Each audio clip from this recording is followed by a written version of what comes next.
and there is a lot that the government is clearly trying to do to turn the situation around. But is it working? Tonight I'm joined by Jack Hadfield, a journalist who's covered the migrant crisis extensively, and the former editor of the Labour List website, Peter Edwards. Peter, we're going to start with you. This is a set of figures that likely no government would want to see, the highest number of asylum seekers on record. Well, it's what no government would want to see, and it's what no government would want to inherit. I was amazed when I heard Chris Philp, the Tory frontbencher, complaining about it, having been the last government. You know, he really is the arsonist who complains the fire brigade aren't turning up sufficiently quickly. It's a nonsense. I don't want to bombard you with stats, but just a couple. The Home Office are processing asylum claims much quicker than previously, and the asylum backlog has about halved over the last year or two. But it is a mess, and it's going to take a while to turn it around. But I think we've got to be clear that this comes from 14 years of Conservative government, and the public are rightly frustrated, but it's going to take time to work it out. Before we get on to Jack, isn't there just an issue here with trying to speed run through the asylum backlog? Because obviously the fastest way to end an asylum claim is to grant that asylum claim. If you refuse that asylum claim, well, that could go for rounds and rounds of appeals. That could elongate the process. The incentive structure for any system that is told to get that asylum claim list down is to approve as many as possible. One thing that unites us is being British and believing in fairness, and anyone is entitled to fair treatment by the criminal justice system. If you or I were accused of a crime, we would expect to be treated fairly with the case done on its own merits, not to suit a kind of macroeconomic agenda. But there is a particular issue around the number of judges and courts for asylum appeals. We all know there were court closures under the coalition. My understanding is Labour are trying to increase the number of judges and speed up the number of appeals for exactly the reasons you set out.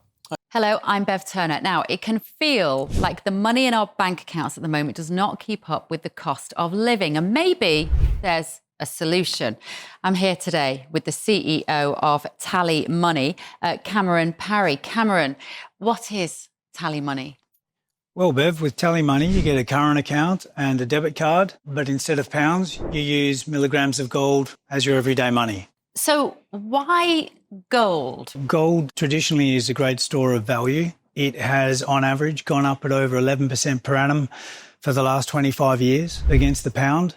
It's tripled in value in the last decade. And in the last 2 years alone, it's increased by 50% against the pound. Banks' savings products just can't compete with that level of growth.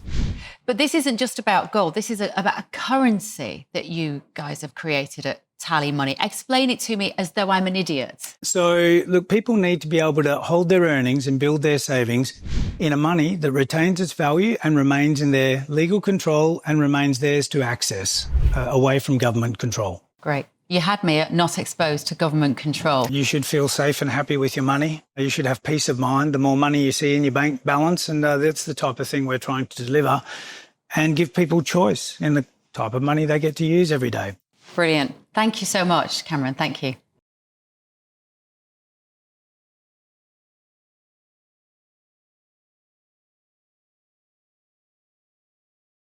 OK, let's bring in Jack Hadfield now, a journalist who's covered these migrant story extensively. And Jack, you've been at many of these hotels in recent months, recent weeks, that have seen protests proliferate across the country. We learned today in the latest data that the number of migrants living in hotels has risen, not fallen this year. It's risen by 8%. Yes, exactly. You know, we're seeing these numbers increasing, even though, of course, the government wants to move away from hotels towards more HMOs, you know, scattered and separated from one central location. But of course, that hasn't actually stopped the protests. When there was a protest in Nuneaton a few weeks ago, that was after a case involving residents allegedly in one HMO. But yeah, I do just want to agree with Peter as well on one thing, that this has been a result of 14 years of Conservative government. It was the Boris wave after 2020, when we're seeing so many more legal arrivals coming into this country. But I don't think that Labour want to fix it or care. I think really, the Conservatives and Labour, have been, two sides of the same coin on this issue. And as we've seen, actually, one other thing just that's come out in the figures today is that the settlement grants have been the highest that they've been since 2011. And that's what we're going to see now. In order to get indefinite leave to remain, you need to be in this country for 5 years. And we're actually going to see that those who have come since 2020 legally will start to have their settlement claims come here within the end of the next year. So I know there's been a push, some people suggesting that we should extend ILR to 10 years, certainly because with people thinking, well, we don't necessarily want these people in our country, and they have 5 years before they'll be able to get to stay here forever. So if the Labour government really wants to tackle mass migration, that's extending the indefinite leave to remain would be one move. Now, of course, that's the broader set of migration, both legal and illegal. But to zoom in on the asylum issue that we're currently discussing, Jack, do you really think that the Labour Party doesn't want to deal with this? Of course, Starmer has made it one of his key pledges to smash the gangs. He's promised to close every single asylum hotel by the end of the Parliament. Do you not think that he believes his political survival rests on this issue, well, among many? Yes, I think he would want to, quote unquote, smash the gangs, but that's not going to stop people coming over here and seeking asylum. I don't think that people in this country care whether they've come legally or illegally if they're committing crimes in their neighborhoods.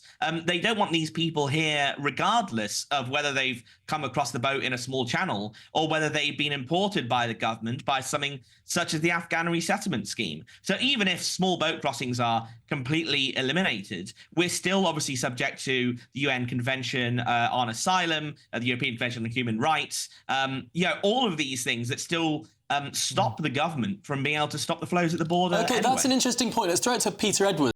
Peter, it is true that only 39% of these figures of asylum applications actually come from small boats. The vast majority of those in this record number of asylum seeker, 111,000 number, come from people overstaying visas, holiday visas, work visas, student visas, and then claiming asylum. Yes, I'm very glad you mentioned that point, because for reasons of political gain, the Conservative Party has deliberately confused all these groups into one and used disgusting phrases like people breaking into our country about asylum seekers, some of whose claims will be warranted, some of whose will not be. But the Conservatives tried to cloud the issue. And as Jack said, there are different cohorts of people. I actually think there is general public support for people who want to come here and work, providing they come through recognised entry routes. There's clearly no support for foreign criminals, and why would there be? But in the midst of all of that, there's asylum seekers. We've got a system that's far too slow.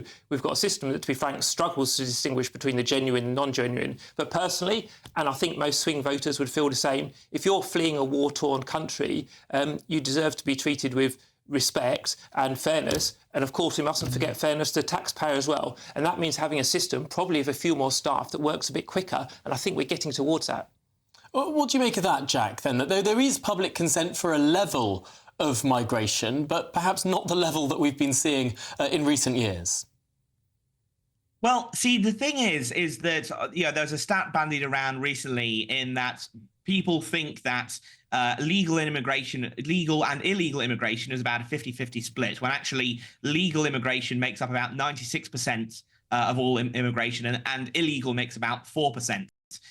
But at the same time, when you ask people, what do you think the inflow, the net migration into this country is, they'll put it at somewhere around 70,000, which is off by a factor of 10. And basically everybody in every cohort is in favour of reducing migration. Labour voters, Conservative voters, Reform voters, old, young, every demographic you can pretty much think of. So if they're off by a factor of 10, if they're underestimating the magnitude of immigration and they still think it's too high, I really don't think there is any appetite for this in the country. And just on asylum seekers as well, really, there are going to be hundreds of millions of people around the world who would qualify for asylum in this country. It is literally physically impossible for us to take us all in. We cannot take in all of these deserving That is a good point, Jack. It is actually astonishing that the number one country that this 111,000, the number one nationality out of that 111,000 is Pakistan, which isn't a war-torn country in the sense that we would understand a war-torn country. It's a country that I wouldn't like to live in personally. It's less developed than the United